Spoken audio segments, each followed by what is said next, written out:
एका देशमा एउटा राजाको साह्रै चलाक एक मन्त्री थियो। त्यो मन्त्री धेरै जानी सुनी र बुद्धिमान भएकोले उसले के भइसक्यो, के भइरहेछ र के हुने सम्भावना छ भन्ने सब थाहा पाउँथ्यो।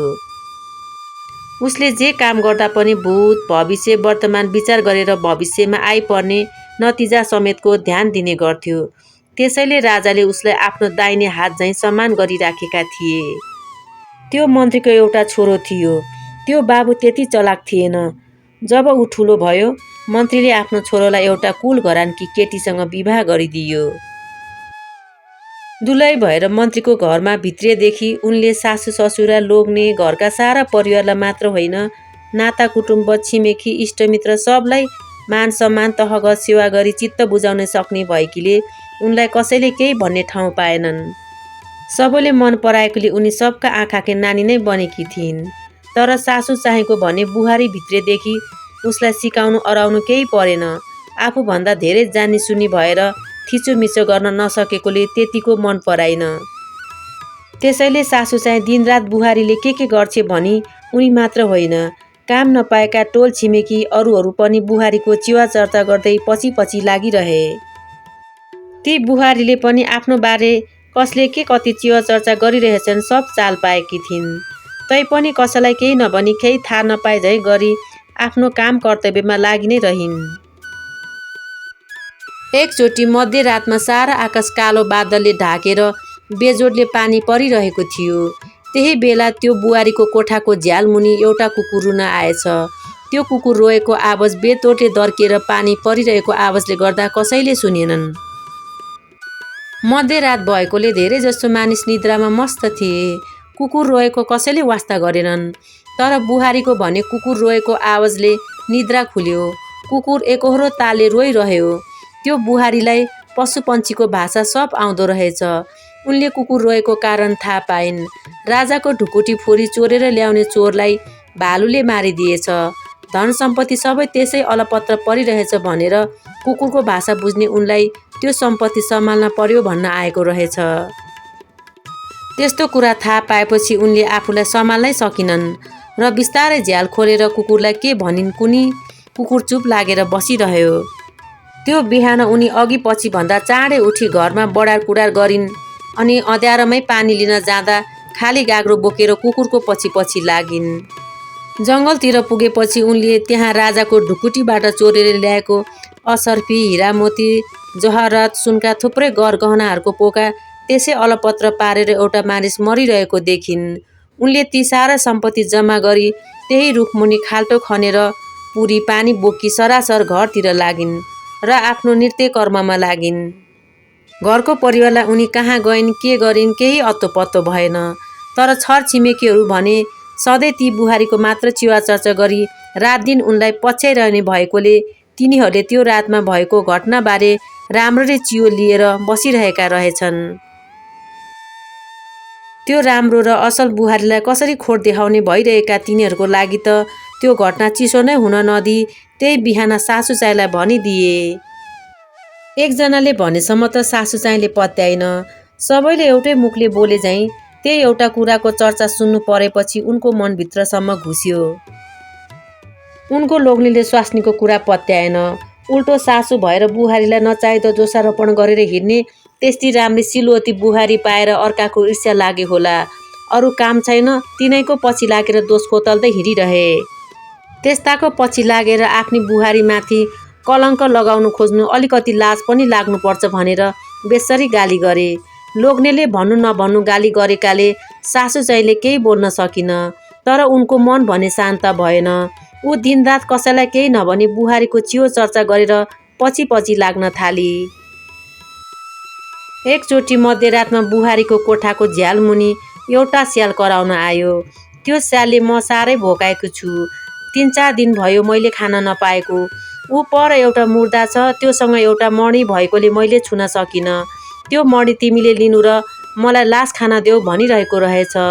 त्यो कुरा बुहारीले बुझिन्।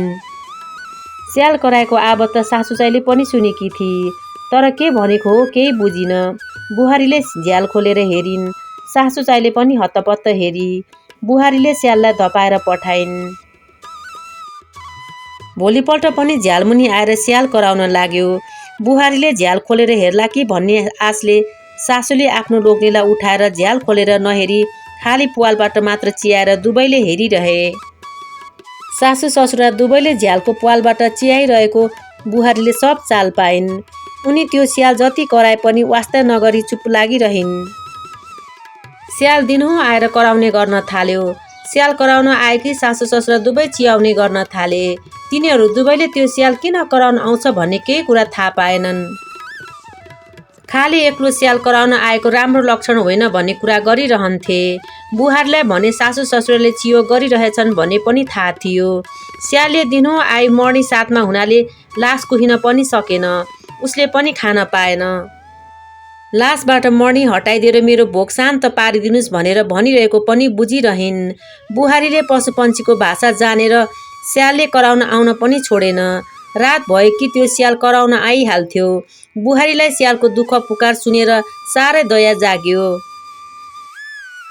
अनि उनले सासू ससुराले चियो लिइराखे पनि जे हुनुपर्ने होला पछिको लागि पछि नै सोचौँला भन्ने विचारले एकचोटि रातमा स्याल कराउन आउन साथ उनी बिस्तारै घरबाट निस्केर गइन्। लोग्ने चाहिँ मस्त निदाइरह्यो। स्वास्नी घरबाट निस्केर गए कि पत्तो नै पाएन। बुहारी घरबाट निस्कन साथ सासू ससुराले छोरालाई पनि उठाएर बुहारीको पछि पछि लागे। बुहारी स्यालको पछि, तिनीहरू बुहारीको पछि लाग्दै थिए। तिनीहरू एउटा खोलाको किनारमा पुगे। त्यहाँ रुखमुनि एउटा मानिस उत्ताउन परेर मरेको रहेछ। त्यसको कम्मरमा मर्नी लुकाइराखेको बुहारीले देखिन्। बुहारीले त्यो मर्नी त्यही रुखमुनि खाल्डो खनेर राम्ररी पुरिदिन्। बुहारीले लाससँगै माटो मुनि मर्नी लुकाई हातले थिच्दै माटोले छोप्दै गरिरहेको बेला उसका सासू ससुरा र लोग्ने पनि त्यहीँ आइपुगे। उनीहरूले त्यहाँ मर्नी देखेनन्, खाली निहुरिँदै हेरिरहेकी मात्र देखे।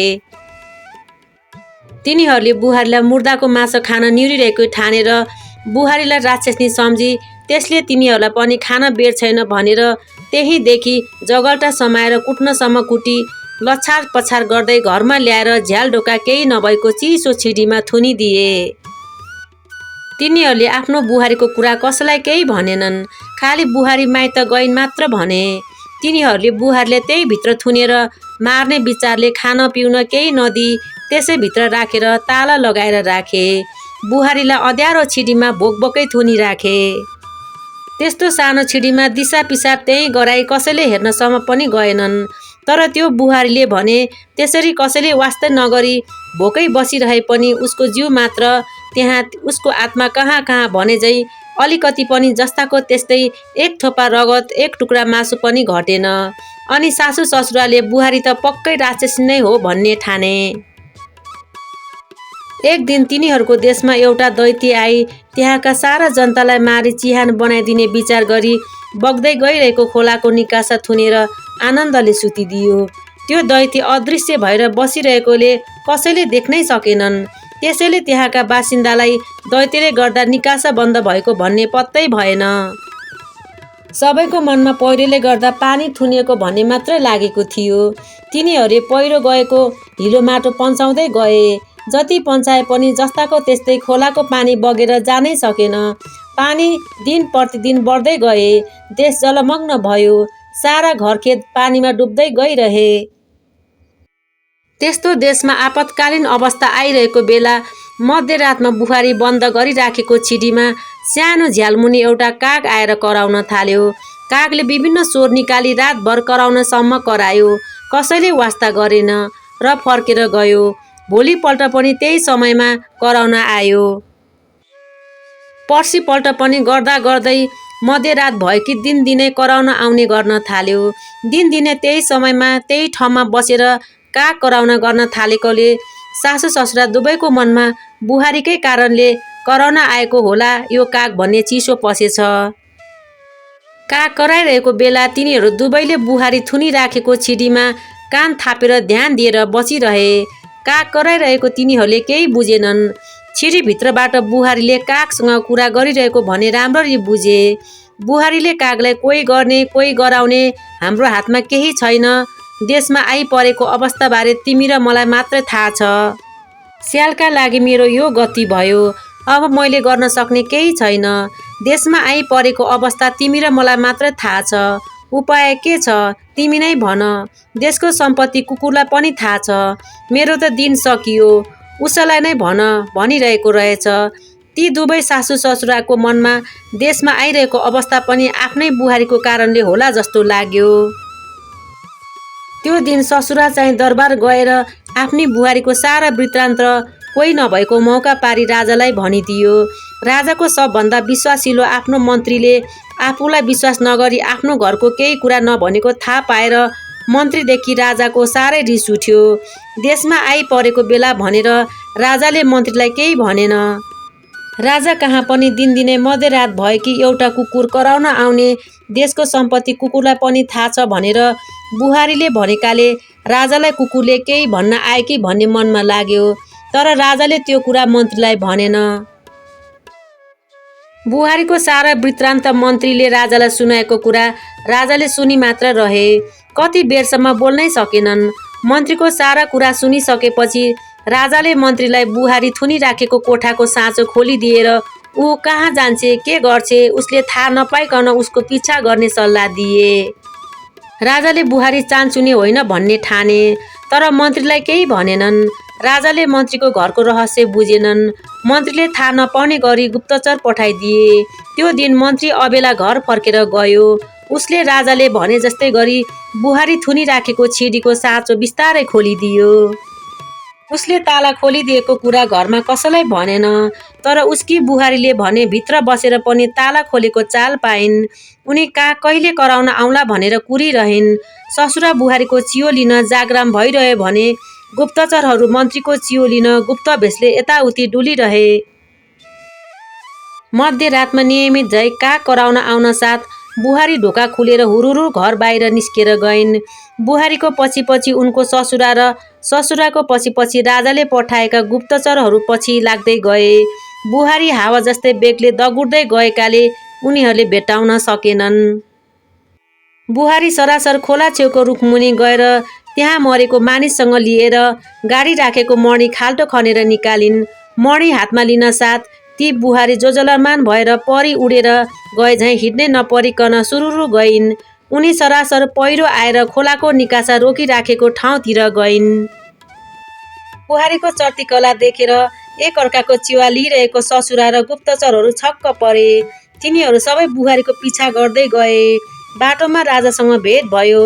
राजा पनि दिनदिनै कुकुर कराउन आइरहेको र मन्त्रीको बुहारीको कुरा सुनेर त्यो रात कुकुरको पछि लागेर गए। आफ्नो दरबारबाट चोरेर लगेर गाडी राखेको सम्पत्ति लिएर फर्किएको रहेछ। राजा पनि बुहारीको पछि लागे। बुहारी खोलै खोलाको बाटो भएर गइरहिन्। तिनीहरू पनि पछि लाग्दै गए। पानी घाँटीसम्म पुगे पनि बुहारी त गइ नै रहिन्। उनको पछि लाग्नेहरू भने जान सकेनन्। बुहारीले हातमा मणी लिएर आएको थाहा पाउन साथ खोलाको निकासा रोकिराख्ने दैत्य हत्तपत्त उठेर भाग्न खोज्दा निकासा खोल्न साथ रोकिराखेको पानी एकैचोटि बगेर जाँदा उसले उसलाई चियो लिएर बुहारीको पछि लागेकाहरू सबैलाई बगाएर लग्यो। बुहारीले तिनीहरू सबैलाई बचाउँदै दगुर्दै दैत्यको पछि लागेर मणिले दैत्यलाई छोइदिन साथ त्यो बलवान अदृश्य दैत्य ढुङ्गामा परिवर्तन भयो। बुहारी पनि मणिसँगै खोलामा बेपत्ता भएर गइन्। उनी कहाँ गइन् कसैले थाहा पाएनन्। मध्यरात चुक घोप्ट्याए झैँ चारैतिर अन्धकार थियो। बुहारी भएसम्म त त्यति अँध्यारो थिएन। बुहारीले छाडेर गएपछि तिनीहरूलाई बाटो पहिलाउनै गाह्रो भयो। तिनीहरूले बुहारीलाई कति खोजी गरे कहीँ पाउन सकेनन्। बुहारीले कागसँग कुरा गर्दा आफ्नो म्याद सकियो भनेको साँच्चै रहेछ। त्यस्तै सरस्वती देवी जस्ती बुहारीलाई कति अन्यायपूर्वक यातना दिएको सम्झँदै माल पाएर चाल नपाएको ससुरा रुँदै घर फर्केर गयो। मणिको स्पर्शले ढुङ्गा बनेको त्यो अजङ्ग दैत्यका अङ्गहरू अझसम्म पनि चोबारको गल्छीमा त्यसै छन्।